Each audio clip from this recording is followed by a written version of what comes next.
Bueno, muy bien. Estamos comunicados con nuestro entrevistado, nuestro especialista de hoy en el tema de insectos y entomología. Estamos comunicados con el licenciado Gustavo Agustín Martínez, que es licenciado en Ciencias Biológicas de la Universidad de Buenos Aires. En este momento se encuentra haciendo el doctorado en Biología y además, algo muy interesante, que forma parte del equipo del Laboratorio de Entomología Experimental. Hola Gustavo, buenas noches. Buenas noches, Raimundo, ¿cómo estás? ¿Cómo estás, Gustavo? Gracias por darnos esta nota y poder hablar sobre el tema de esta noche, que es el tema de los insectos. No, la verdad un placer. Es lindo que la gente se interese por estas cosas que no se suelen mencionar mucho en los medios. Bueno, lo primero que tengo para decirte es esto, ¿no? Que cuando generalmente hablamos, por ejemplo, de animales, es como que los insectos no formaran parte del mundo animal. Y en realidad yo aprendí que hay tres reinos: el reino vegetal, el reino mineral y el reino animal. Entonces creo que los insectos están dentro del reino animal, ¿verdad? Sí, por supuesto que pertenecen al reino animal. El tema de los reinos, y eso es súper dinámico, a lo largo de los años fue cambiando. Hoy hay ciertos autores que consideran que incluso hay más reinos dentro de los seres vivos, pero como decís vos, dentro del reino animal está un subgrupo que se llama artrópodo, que es un filo, y dentro de ese filo, que son los artrópodos, están los insectos y otras clases, entre las que encontramos también los quelicerados, que es donde están las arañas y los escorpiones, por ejemplo, que no son insectos, pero está dentro de este grupo de lo que nosotros llamamos bichos. Bien, claro, porque por ejemplo una langosta de mar es un artrópodo, pero no es un insecto. Claro, exacto. ¿Verdad? Pertenece a los crustáceos, claro. Que está dentro del mismo grupo artrópodo, pero no dentro de los insectos. Mira, te voy a ir haciendo algunas preguntas sueltas y después, digamos, de a poco se va a ir todo interrelacionando. Yo me acuerdo de una película que se llamaba Papillón, que era, el protagonista estaba preso en la cárcel de Alcatraz, y el tipo, para poder vivir, comía insectos, comía una suerte de escolopendras, creo que se llaman miriápodos esos bichos. A mí me gusta mucho el tema de los insectos. Y comía bichos, comía cucarachas, comía esta especie de ciempiés. La pregunta es cultural que no comamos insectos nosotros, por ejemplo, acá en Argentina o en Hispanoamérica? ¿Es un tema cultural? Yo creo que sí, completamente. O sea, esta pregunta escapa, digamos, a tu área específica, pero me gustaría empezar por ahí, pensando que hay gente que come, yo sé que hay países que comen los grillos, viste, fritos, las langostas, bueno, comen bichos. Sí, por supuesto. De hecho, nosotros comemos muchos crustáceos y nos parece re normal porque nuestra cultura lo toma como algo normal. Yo estoy completamente de acuerdo con vos. Creo que es algo completamente cultural que no estemos en estos momentos comiendo insectos acá en Argentina. Los insectos aportan proteínas, o sea que... Sí, por supuesto. Por ejemplo, para un tipo que queda... ¿Viste como esas películas que el tipo queda solo en la isla? Si te tenés que comer un bicho, te lo comés, digamos. No tiene un problema específico, salvo algunos casos puntuales que te pueda hacer mal. No, por supuesto, tenés algunos que son venenosos, pero claro, si no, perfectamente podríamos alimentarnos de insectos y aparte tienen varios beneficios. Ajá, ¿como por ejemplo? Son súper abundantes en la naturaleza. Y son fáciles son fáciles de criar y de mantener. Entonces sería fácil tener una especie de granja de insectos para alimentar. Claro, acá por ejemplo, te cuento, van llegando comentarios y preguntas. Por ejemplo, Norberto dice que en México están los chapulines, que creo que los comen, ¿no? Los chapulines, los que creo que son como grillos. Sí, sé que comen en México esas cosas, sí. ¿Se sabe, hay a ver, ¿cómo decirlo? Un censo o un estimativo de qué cantidad, o sea, qué variedad hay en el mundo de insectos cuántas especies, no sé cómo se dice, y qué cantidad se puede establecer. Viste como que decimos, bueno, en el mundo somos 7.000 millones de personas. ¿Se tiene una noción de cuántos insectos hay y cuántas variedades hay? Bueno, mirá, insectos, adentro de este grupo de artrópodos, Sí, nosotros sabemos más o menos, lo que se estima científicamente es que hay alrededor de 1 millón de insectos, de especies, ¿no? 1 millón de De especies. Sí, eso es lo que se sabe que hay. O sea, por ejemplo, el mosquito es una especie en sí misma. No, dentro No. de los mosquitos hay varias especies Ah, de mosquitos. Por ejemplo, el mosquito que transmite el dengue es una especie, como el Aedes. el Aedes aegypti, me acuerdo. Exacto, esa es una sola especie. Sí. Dentro de los mosquitos tenemos varias especies, así como dentro de las cucarachas hay varias especies. Sí. Especies hay 1 millón. 1 millón. Sí, más o menos así que son conocidas. Pero se estima que hay 30 millones. Sí. Quiere decir que todavía hay como 29 millones que no conocemos y que están. ¿Por qué es tan mala la relación que tenemos con los insectos? ¿Por qué es tan mala? ¿Hay alguna explicación que vos hayas encontrado? Viste que, digamos, cuando vos debés comentar con gente que tal vez no sabe a qué te dedicás o incluso amigos, debe haber algún tipo de comentario. Uy, vos estudiás los insectos, qué loco. Los insectos como que, viste, están catalogados de algo feo, malo, sucio incluso. ¿Por qué es tan mala nuestra relación con estos bichos? Yo creo que es un poco por lo que estabas diciendo antes. Un poco es desconocimiento. Sí. Falta de información y también un poco esto de lo cultural. Lo cultural, claro. Nosotros muchas veces los insectos que nosotros consideramos que son dañinos para nosotros los colocamos en un lugar de algo malo. Claro. Por ejemplo, la cucaracha que invade las casas y parece que está todo sucio. A partir de ese momento tratamos de exterminarlas, pero no porque la cucaracha nos haga algo malo, sino simplemente porque nos molesta que esté. Es verdad. Sí, cucaracha es sinónimo de mugre, digamos. Ahora, Exacto. por ejemplo, en Buenos Aires es una ciudad repleta de cucarachas. De hecho, todos los edificios tienen un sistema mensual de fumigaciones y ese tipo de cosas. Y vos podés tener tu departamento perfectamente limpio y tener cucarachas igual.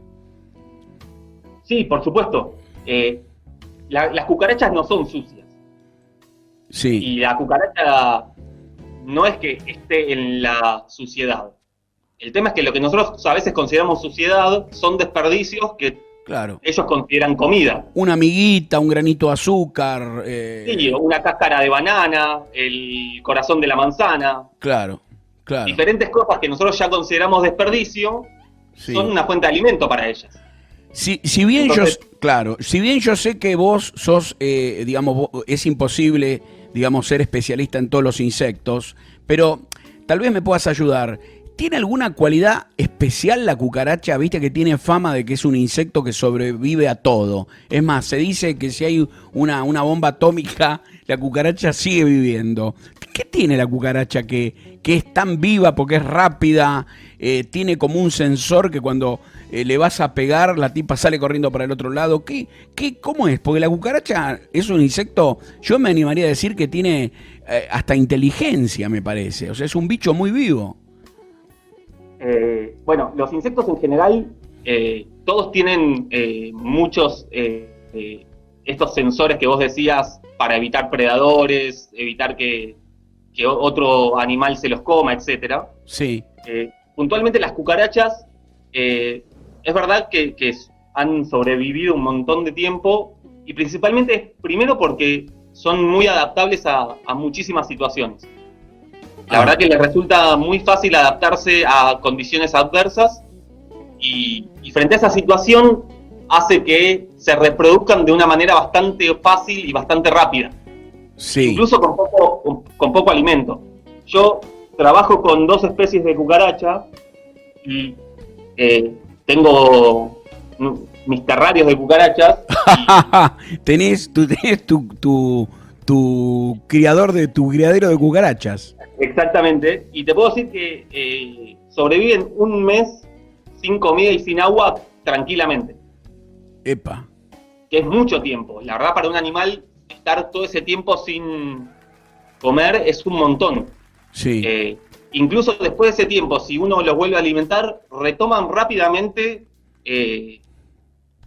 su vida común y se reproducen y sobreviven y mudan a los siguientes estadios y llegan adultos sin ningún problema. Te cuento algo. Cuando yo era adolescente, a mí me gustaban mucho, los animales, los bichos, y alguna vez recuerdo haber metido una cucaracha dentro de una botellita, y me acuerdo que le habíamos metido humo, ¿viste? El humo del cigarrillo, alguna cosa así.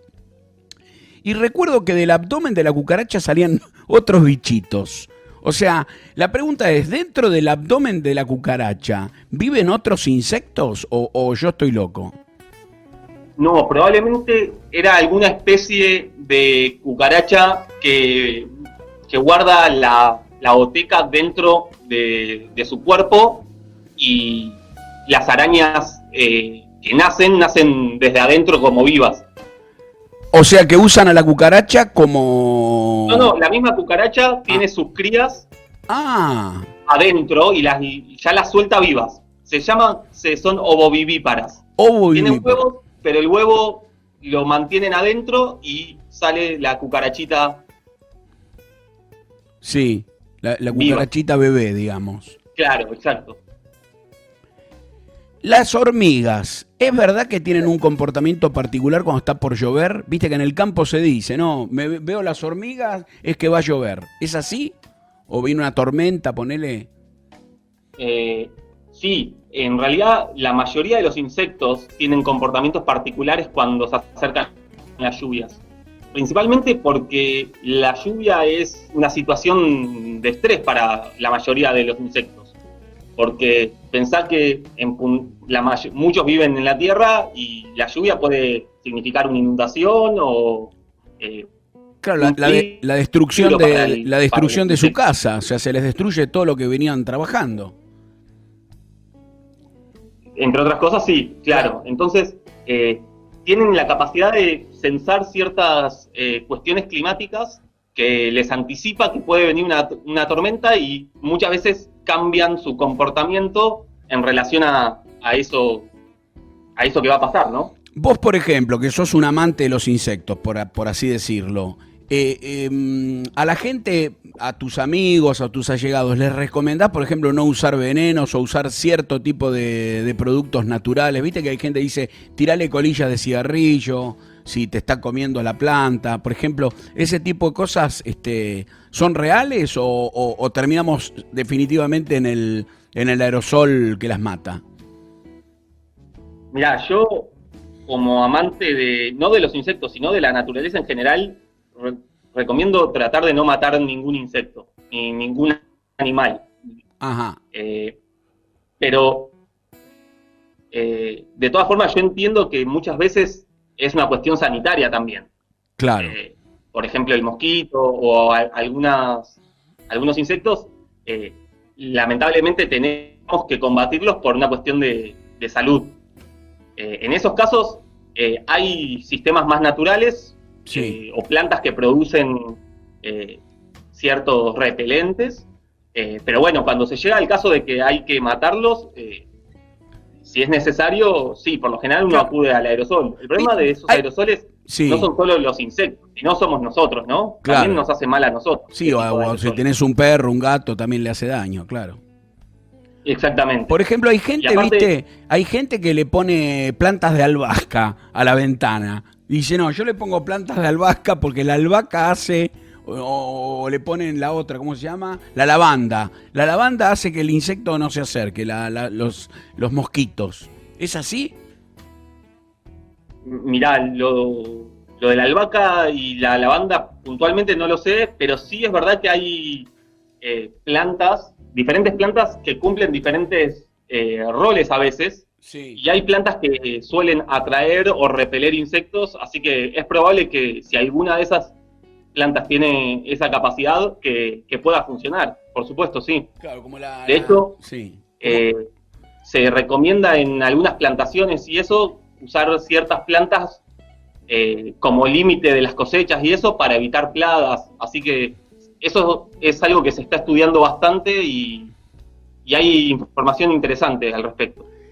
¿Hay cada vez más moscas y mosquitos o es un mito? Viste que hay época que la gente dice, está lleno de moscas, de mosquitos, cada vez hay más. ¿Es un insecto que está, digamos, en expansión? Eso no sé si se estudia o... Sí, no, hay grupos en el mundo que estudian los insectos, hay un montón. La verdad que es un campo que se estudia bastante, queda muchísimo por saber. Como te dije, hay millones de especies, así que es un campo enorme, pero sí se estudia. Y no sé si es que hay más o que están aumentando, sino que los rangos de distribución de los insectos están modificándose dado que se están modificando las temperaturas de la Tierra. Ah, ¿eso los beneficia? ¿Los beneficia a los insectos? Y, por ejemplo, si vos tenés un insecto que vive más al norte y empieza a hacer más calor en el sur, ese insecto va a poder llegar al sur, Claro. que antes no llegaba, Claro. por las diferencias de temperatura. Entonces, ahí tenés ciertas cuestiones que no necesariamente es que tenés más, sino que empiezan a estar en lugares donde antes no estaban o empiezan a estar en mayor cantidad, sí. El tema de las abejas, que se habla mucho ahora que hay campos que se ven incluso afectados por la falta de abejas porque la abeja cumple una función polinizadora. ¿Digo bien? Sí. Es un tema que también se debe estudiar, si es real que hay menos abejas en ciertos lugares, por ejemplo, la provincia de Buenos Aires, Santa Fe, Córdoba, bueno, toda esa zona. Sí, por supuesto. Hay muchos grupos que estudian abejas. De hecho, en la Universidad de Buenos Aires hay un grupo especialista en abejas que se dedica a estudiar en parte eso y en parte el comportamiento de las abejas. El tema de las abejas, como decís vos, cumple un papel fundamental en todo lo que es cosechas y eso porque sirve de polinizador. Y lo que tiene de particular es que es un muy buen polinizador. Claro. Porque hay otros insectos que podrían cumplir la función, pero no son tan eficientes o tan buenos como es la abeja. Por eso se nota cuando la abeja falta. Cuando comemos la miel, yo pregunto esto que a veces algunos se ríen. ¿La miel qué es? ¿La regurgitación de la abeja o la caca de la abeja? La miel. ¿Qué es? Técnicamente, ¿qué comemos cuando comemos la miel? Sí, es el alimento que ellas preparan para alimentar a sus larvas. Ajá. Sí, el tema es, hablar de caca y eso en los insectos es medio complejo porque ellos, succionan el polen, claro. Sí, el polen y ¿cómo se dice? Y esta savia de las plantas y esas cosas. Entonces, caca es como medio difícil, ¿no? Claro. Referirse. Pero sí, claramente es algo que ellos producen en el cuerpo y después lo dejan en estas colmenas para alimentar a sus larvas, que obviamente después nosotros se la robamos y la comemos nosotros. Yo te iba a preguntar por cuáles son los principales depredadores de los insectos. Seguro que estamos los seres humanos a la cabeza, no tengo duda de eso. Pero además de eso, digamos, ¿cuáles son, digamos, los insectos de quienes se cuidan? De otros bichos que los comen, bueno, debe haber distintas situaciones, ¿no? Sí, pero tenés insectos que matan insectos y se los comen. Por ejemplo. Por ejemplo, uno de los insectos con los que trabajo yo es un moscardón que come abejas. Ajá. Un moscardón que come abejas. Sí. Sí, es una mosca que cuando es adulto come abejas. Ajá. Y se las come. En realidad les inyecta enzimas proteolíticas, es decir, disuelven el bicho y lo succionan. tiene una especie de pico, ¿Enzimas cómo dijiste? este moscardón. ¿Cómo dijiste enzimas? Proteolíticas, es decir, perdón por la palabra. No, Son está enzimas bien. que rompen las proteínas y disuelven el cuerpo. Ahí se cortó un poquito, perdón. Se cortó un poquito el audio. Me decías, son enzimas que disuelven el cuerpo del otro insecto y eso ayuda a que la puedan Exacto, comer. Es como un ácido, que digamos. lo puedan succionar. Claro, como un ácido Claro, sería. exacto. Sí, sí. Ujú. Qué bárbaro.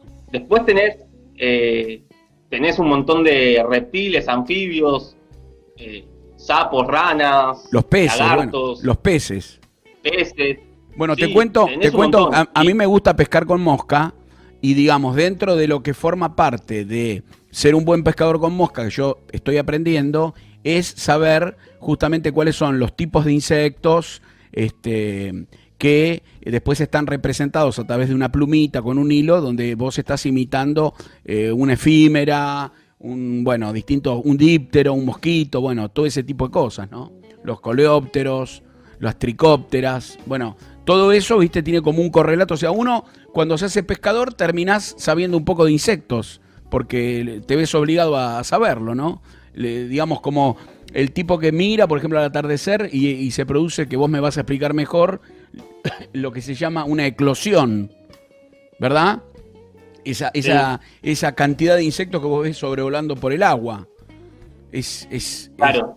Y te volvés loco porque saltan las truchas y se los pegan un salto y se los comen, ¿viste? O sea, y vos querés pescar esa trucha. Exacto, sí, sí.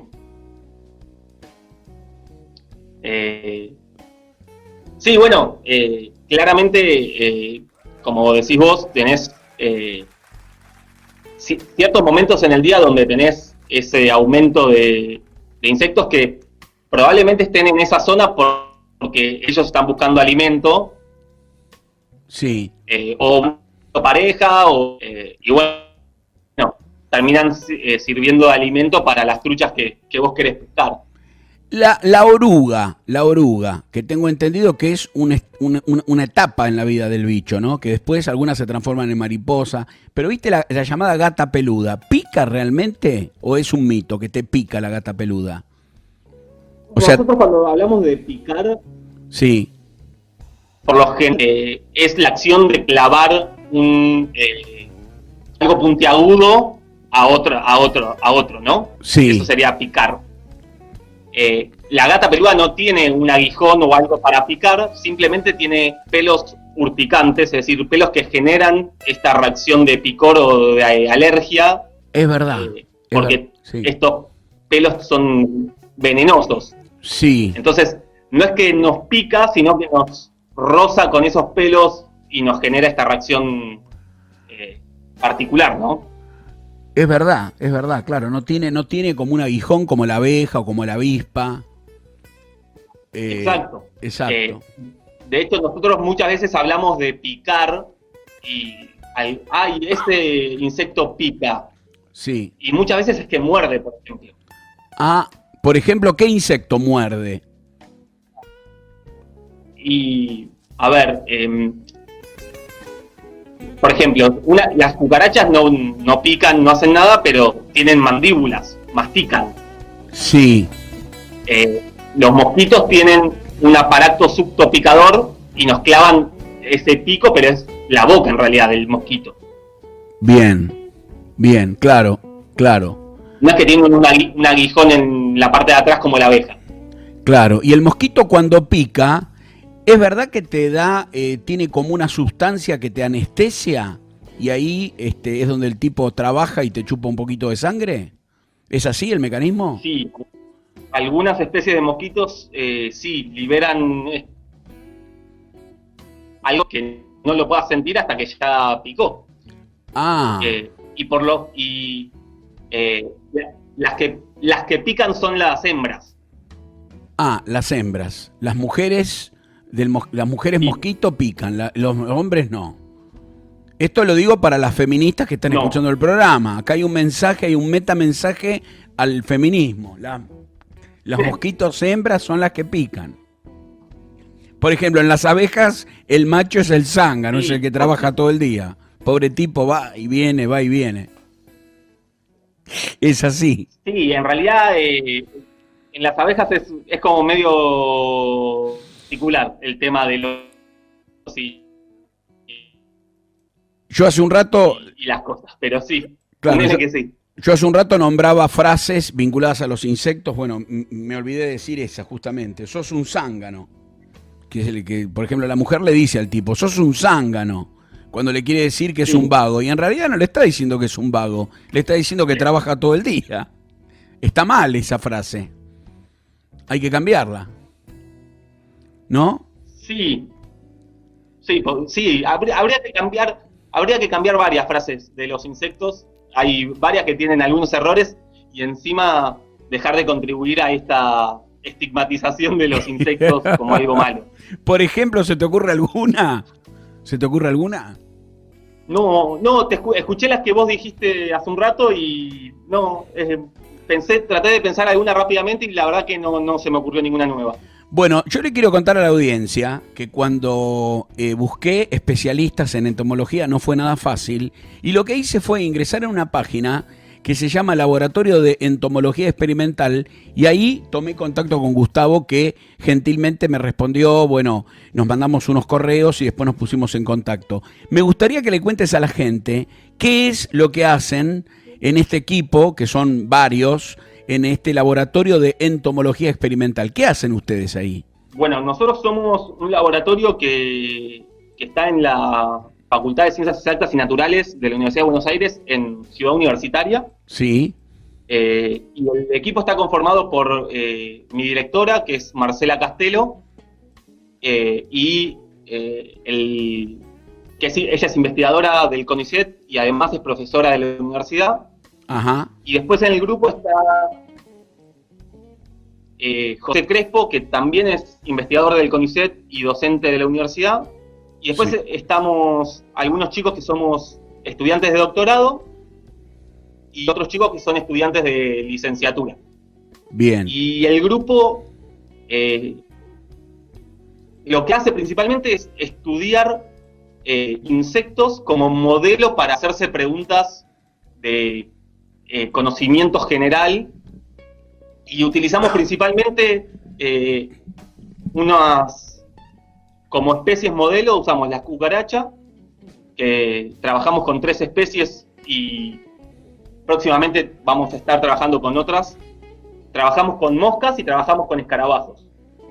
Y lo que hacemos principalmente es investigación básica y nos hacemos preguntas y vemos cómo a través de estos modelos de insectos podemos contestarlas y conocer un poco más de tanto de la naturaleza como de la naturaleza propia de los insectos. El nombre escarabajo a mí me parece muy simpático porque debe tener la cara abajo, o sea, es cara abajo. Digo, de ahí debe venir el nombre escarabajo.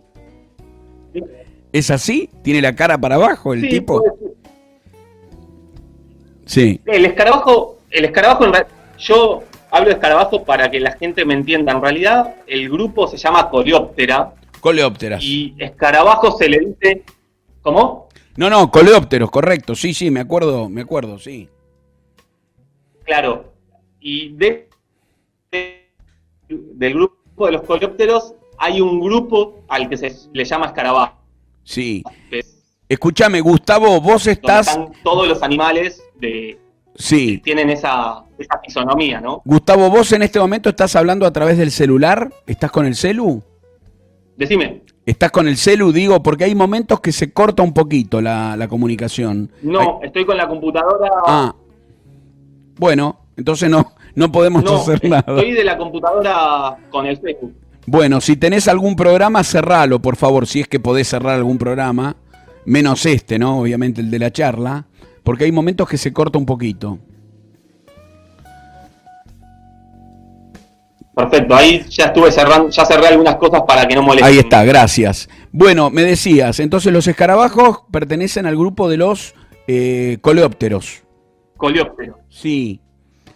Bien, y contame un poco, en el laboratorio, ustedes, por ejemplo, investigan para hacerse algunas preguntas y poder llegar a algunas nuevas ideas. Por ejemplo, contame una línea de investigación, si se puede. Ponele algo, porque nosotros, digamos, no sabemos nada como para que lo podamos entender. Puntualmente, yo lo que estoy estudiando es cómo influyen ciertas variables ambientales al comportamiento de algunas especies de insectos. Ajá. Entonces, puntualmente lo que yo hago es ver cómo la temperatura, la humedad, la presión atmosférica influyen en la toma de decisiones de los insectos y en el desarrollo de los insectos. Y por ejemplo, ¿qué vieron? ¿Qué notaron? Ponele. Bueno, hay algunas cosas que todavía están en proceso, pero sabemos de estudios previos y eso, que lo que te decía anteriormente, que vos me decías de que las hormigas se comportan particular cuando va a llover. Sí, sí. Bueno, por ejemplo, se sabe que muchas especies de insectos son capaces de sensar la disminución de la presión atmosférica, Ajá. dado que eso está relacionado con una posible lluvia. O sea que perciben una baja presión atmosférica, porque, y acá me acuerdo de lo que aprendí en el colegio, centro ciclónico, centro anticiclónico, baja la presión atmosférica, atrae lluvias, entonces el bicho dice, uy, va a llover. ¿Sería una cosa así? Exactamente, sí. Más que sensar una presión baja, sensa que está bajando la presión, la diferencia Ajá. de presión. Y a raíz de eso, modifica su comportamiento. Tal vez el insecto estaba buscando comida y encuentra o percibe que la presión está bajando y deja de buscar comida y se dirige de vuelta a su nido o a su hormiguero o a esconderse para evitar que la lluvia lo afecte, ¿no? Perfecto. Y también sabemos que los insectos se desarrollan en diferentes tiempos cuando la temperatura cambia. Bien. Puntualmente yo estoy viendo cómo si la temperatura influye en la decisión de alimentarse y de qué alimentarse. Ajá. Por ejemplo. Sí. La idea, el marco también un poco es entender si todo este proceso de cambio climático, ¿sí?, de posibles aumentos de temperatura en algunos sectores del planeta, pueden influir o van a influir en los insectos, ¿no? Y cómo estarían influyendo. Perfecto. Bueno, Gustavo, me ha gustado mucho la entrevista. Quiero que le mandes un saludo a todo el equipo que compone el Laboratorio Experimental de Entomología y agradecerte, por supuesto, a vos el tiempo que nos dedicaste. Bueno, no, te agradezco a vos por la invitación, la verdad que es un placer y cualquier duda o cualquier día que quieras charlar, va a ser un placer charlar nuevamente. ¿Te quedó algo en el tintero para decir sobre los insectos? No, pero tal vez recomendarle a la gente que lea un poco más del tema, que se interese un poco, porque la verdad que es un mundo fascinante y saber un poco más nos va a permitir también tenerle menos miedo. Exactamente.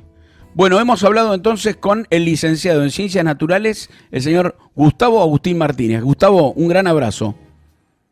Un abrazo para vos. Saludos a todos. Muchas gracias. Bueno, esto es para que sigamos aprendiendo cómo vivir mejor en este mundo. Vieron que ahora decimos no, porque no hay que comer carne, hay que comer verduras, hay que saludar a la gente, hay que decir buen día, buenas tardes. Bueno, todo eso también viene de la mano con esto, de llevarnos mejor con estos tipos que son los insectos, que es la población mayor en todo el mundo de especies. Toma mate, viejo. Esto es Puchero Misterioso. Estamos hasta las 3 de la mañana.